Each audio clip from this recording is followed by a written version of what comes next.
Bonsoir à tous, comment allez-vous? Moi je vais bien. Je m'apprêtais à aller dormir avant de... Qu'est-ce que je raconte là? Je m'apprêtais à aller dormir et comme je vous ai fait la promesse de vous faire une vidéo chaque jour jusqu'à la fin du mois, et puisque je suis un homme de parole, je le ferai. Alors j'espère que ça va. On connaît un petit problème actuellement sur Facebook.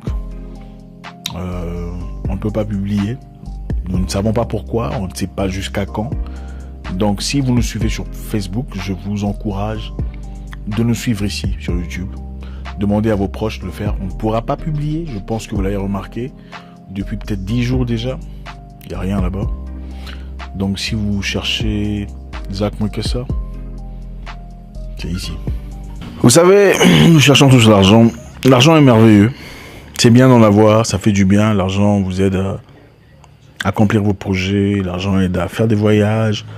L'argent peut aider à décanter des problèmes de famille, des problèmes de santé, en tout cas liés à la finance. L'argent nous facilite beaucoup de tâches. Okay? L'argent nous aide à trouver des solutions rapidement à plusieurs types de problèmes. Je vais vous raconter une histoire. Il y a très longtemps, jeune, en tout cas beaucoup plus jeune, je quittais mon pays en quête de réussite. Je me retrouvais dans un pays étranger, en train de lutter, de crapahuter sur le terrain le plus inhospitalier de la vie, cherchant à trouver ma part. Okay.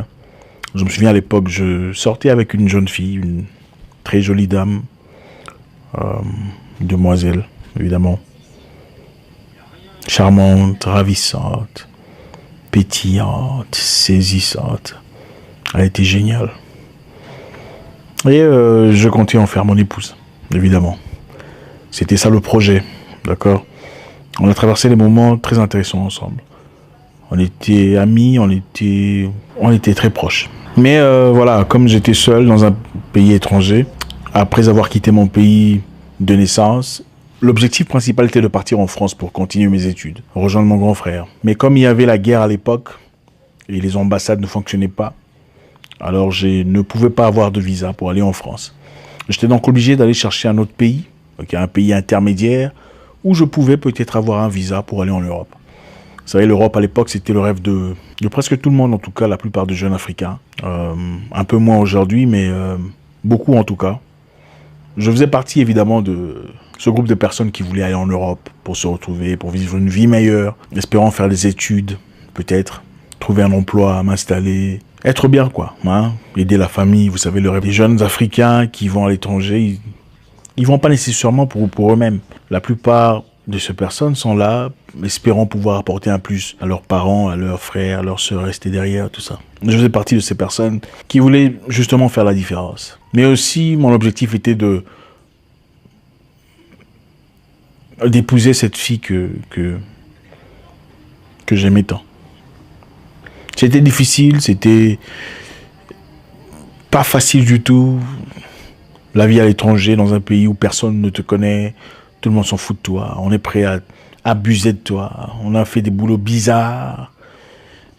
Mais voilà, c'était comme ça. Je me battais toujours, je luttais, je voulais avoir de l'argent très rapidement, espérant pouvoir peut-être accomplir ma mission, qui était principalement celle d'épouser cette jeune dame, et aussi de me faire une belle vie. Vous savez, l'homme propose, Dieu dispose. La vie n'est pas toujours comme on le veut, les choses ne sont pas toujours faciles.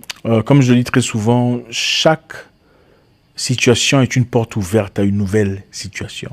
J'étais là en train de me battre. Mon père m'envoyait à peine $200 pour subvenir à mes besoins. J'étais coincé dans ce pays étranger, en attente de partir en Europe. C'était devenu très compliqué, je ne pouvais pas avoir les papiers qu'il fallait, c'était très compliqué. Je l'en ai déjà parlé dans le passé. J'avais un passeport, d'accord, un passeport, le passeport avec lequel j'étais censé voyager pour aller en France, soudain m'avait été pris de force par des brigands. Imaginez un peu, à 20h, vous rentrez à la maison, en train de fredonner une chanson, je ne sais pas de qui, il y a Willow Longomba, je voyais surgir devant moi des bandits, des brigands, ils m'ont forcé la main, je ne pouvais pas résister, ils étaient armés, ils m'ont pris mon seul passeport que j'avais.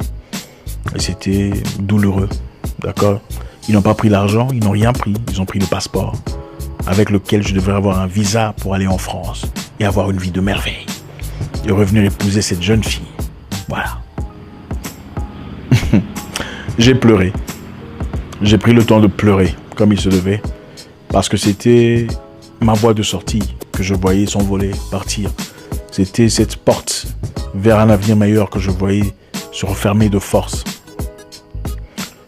Mon père m'envoyait $200 pour essayer de subvenir à mes besoins.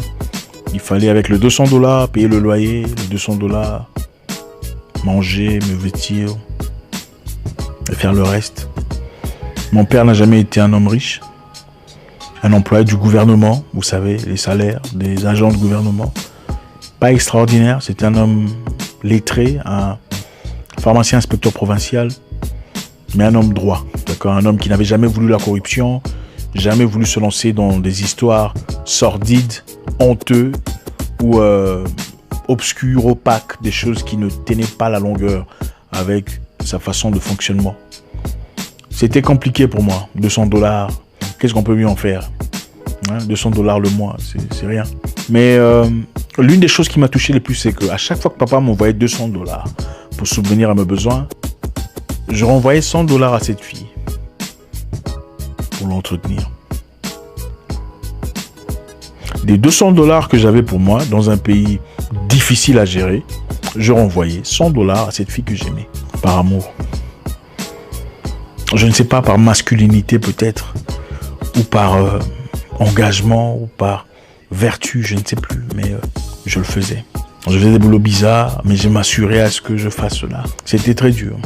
Plusieurs temps plus tard, un beau jour, son téléphone m'appelle, pendant qu'elle était avec un homme. Elle ne le savait pas.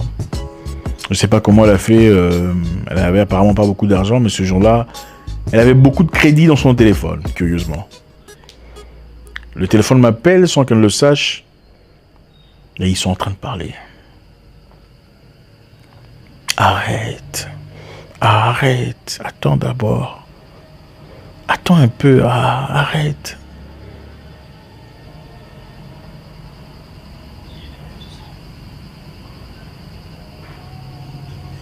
J'étais choqué. J'en parlais avec tellement de passion, moi et elle, parmi les jeunes hommes qui vivaient avec moi dans cette maison de 2 chambres, que je ne l'oublierai jamais. Il y avait 25 personnes dans cette maison. Et chacun parlait de sa dulcinée. Hein? Moi, j'ai laissé Madeleine, je rentrerai pour Madeleine. Ça, c'est un de mes potes qui disait « Ah, je ferai tout pour elle ». L'autre qui disait « Ah, moi, j'ai laissé Jessica, je ne sais même plus les noms. » Et moi qui en parlais aussi, avec beaucoup de passion. Chacun essayait de mettre sur un piédestal, ou sa fiancée, peu importe. On était jeunes. Et j'avais devant moi un ami de lutte, Philippe, qui écoutait tout ce qui se passait. Parce que j'avais mis ça sur haut-parleur. Ah, attends d'abord, attends un peu. Attends, non.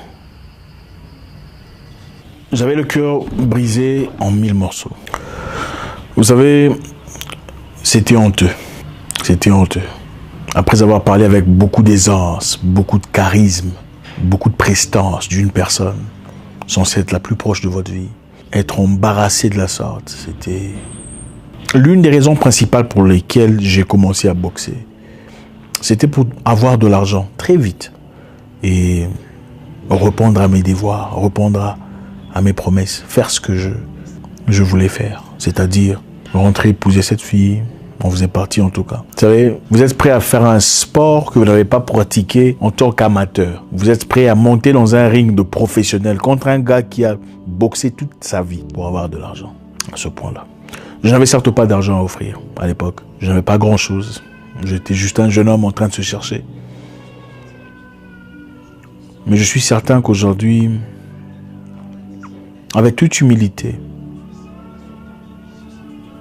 qu'elle aurait souhaité que ça soit différent.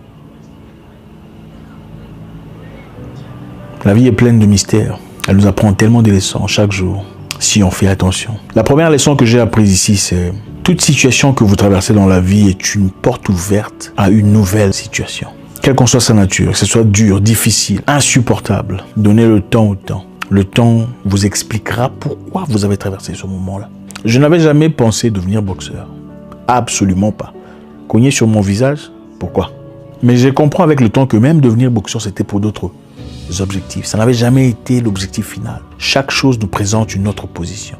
La deuxième leçon que j'ai comprise est celle-ci. L'amour seul ne suffit pas toujours pour garder les gens ensemble. Il y a des choses qui surplombent sur l'amour. Dans beaucoup de cas, faites très attention. Jeune homme, je vais d'abord m'adresser à toi, avant de m'adresser à tes sœurs. Presque toutes les femmes aiment l'argent, si pas toutes. Les moyens, les finances, la bonne position sociale, la sécurité, comme beaucoup l'appellent, la facilité d'acheter ce qu'on veut, de voyager, de partir ailleurs, d'aller à gauche, à droite. Il est important que tu prennes soin de toi. Des gens qui vous aimeraient avec ou sans jambes sont très rares. Des gens qui vous aimeraient avec ou sans monnaie sont très rares. Des gens qui vous aimeraient de la même manière avec ou sans yeux sont très rares. Beaucoup de jeunes dames supporteraient des bêtises venant d'un footballeur. Les mensonges, la tricherie, l'impolitesse, les menaces, les tromperies. Du moment qu'elle est en paix dans le sens ressources. Par rapport à un jeune homme du quartier qui n'a pas un job extraordinaire. Je répète, beaucoup de dames accepteraient des bêtises venant d'un Balotelli que des bêtises venant d'un toit à Yaoundé ou à Douala ou à Libreville ou à peu importe, Togo, dans votre rue du quartier en train de fumer votre cigarette. C'est-à-dire que ça joue un rôle très important dans votre balance, votre équilibre social. Cherchez-vous d'abord. Laissez cette fille-là tranquille. Cherche-toi d'abord. Ta vie à toi, ton bonheur, ta force. Après tout, tu es né seul. Tu mourras seul. Cherche-toi d'abord. Si par le concours de la vie, tu rencontres une personne prête à t'accompagner de tout son cœur, ce sera ta chance. As-tu déjà vu un handicapé ou un malvoyant, riche, qui n'a pas de femme? Ou même les, comment vous appelez ça, c'est là qui a les hommes sans femme. Mais s'il a dans sa Range Rover, ça n'existe pas. Très souvent, il rencontre toujours soudainement, boum, l'amour de sa vie. Ça arrive. Femme, ma nièce, la vie est mystérieuse. Cherche-toi d'abord. Un homme ne pourra jamais vraiment te rendre heureuse si tu es incapable d'être heureuse seule. Apprends à être heureuse. Nous vivons dans un monde capitaliste. Je t'encourage de te chercher, toi d'abord. Cherche à équilibrer ta vie de manière financière, de manière sociale. Essaie de monter les échelons légalement et convenablement, selon tes forces et tes capacités. Concentre-toi sur ta vie. Travaille sur ce projet. Améliore tes compétences, tes capacités, pour ne pas devenir une de ces filles-là qui ne court que derrière les hommes pour des moyens financiers. Pour ne pas faire des mauvais choix de vie parce que tu avais besoin d'argent, besoin de conditions physiques, de conditions sociales, de position de vie. Ne sois pas de celles qui deviennent une prostituée de luxe, sans vouloir l'admettre. La vie est un combat, une lutte au corps à corps où tous les coups sont permis, selon vos valeurs. Quelqu'un d'intelligent m'a dit, il est très rare de rencontrer une personne qui aime véritablement une autre personne. La plupart des gens n'aiment pas leur prochain ou leur amoureux. La plupart des gens s'aiment eux-mêmes, mais s'aiment à travers les réactions de leur amoureux. Ça veut dire qu'ils aiment ce que l'amoureux apporte. Ils aiment comment ils se sentent quand ils sont autour d'une personne. Comme l'a si bien dit mon frère africain, pasteur Mohamed Sanogo de la Côte d'Ivoire, beaucoup de gens n'aiment pas d'un amour vrai. Beaucoup de gens aiment de l'amour du poulet. Excusez-moi. L'amour du poulet, c'est quoi? Beaucoup de gens disent j'aime le poulet. Moi, j'aime le poulet. Donnez-moi le poulet, j'aime le poulet. Je veux manger du poulet. Vous dites que vous aimez les poulets. Est-ce vraiment le poulet que vous aimez ou le sentiment que vous avez quand vous mangez le poulet? Si vous aimez vraiment le poulet, vous ne voudriez pas qu'on tue la poule ou le coq. C'est ça l'amour. Si vous voulez qu'on tue la poule ou le coq pour que vous ayez du poulet à manger, ce n'est pas le poulet que vous aimez ou ce n'est pas le coq. C'est vous que vous aimez à travers le sentiment que vous avez en mangeant le poulet. C'est exactement ça. Beaucoup de personnes n'aiment pas leur fiancé, leur mari, même dans le mariage. Beaucoup de personnes aiment ce qu'ils ont autour de leur mari, ce qu'ils ont autour de leur femme, ce qu'ils reçoivent comme avantage, comme moyen financier, comme facilité, comme facilitation, comme bonheur, comme aubaine, comme opportunité. Beaucoup de gens aiment ce qu'ils ont autour d'eux-mêmes à travers une personne. Ce n'est pas la personne qu'ils aiment. À partir du moment où la personne arrête ce tuyau, stop ce flot, l'amour stop directement. Ce n'est plus la même chose. Voilà pourquoi vous verrez une personne qui a supporté une personne pendant très longtemps. jusqu'à ce qu'il perde son emploi. Ah non, j'en ai marre, je n'en peux plus. D'ailleurs, il lave pas bien sa bouche. D'ailleurs, il pue des aisselles. Ah donc depuis toutes ces années-là, tu ne savais pas qu'il puait des aisselles. Hein? Si aujourd'hui on l'a chassé du boulot, que tu sais qu'il pue des aisselles. Nous vivons dans un monde compliqué. Prenez soin de vous. Faites très attention. J'espère que ça va. Je répète encore une fois. Si vous aimez le contenu, suivez-nous ici sur YouTube. Facebook fait des chichis, c'est-à-dire nous ne publions pas. On nous a castré de notre capacité de publier depuis un temps. Nous ne savons pas combien de temps ça prendra. Parlez à vos amis, à vos cousines, vos frères, tous ceux qui nous suivent et attendent nos messages sur Facebook. Demandez-leur de venir ici. Demandez à vos frères, à vos proches de venir ici sur YouTube.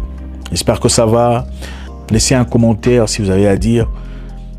J'espère vous reparler très bientôt. Ciao, ciao.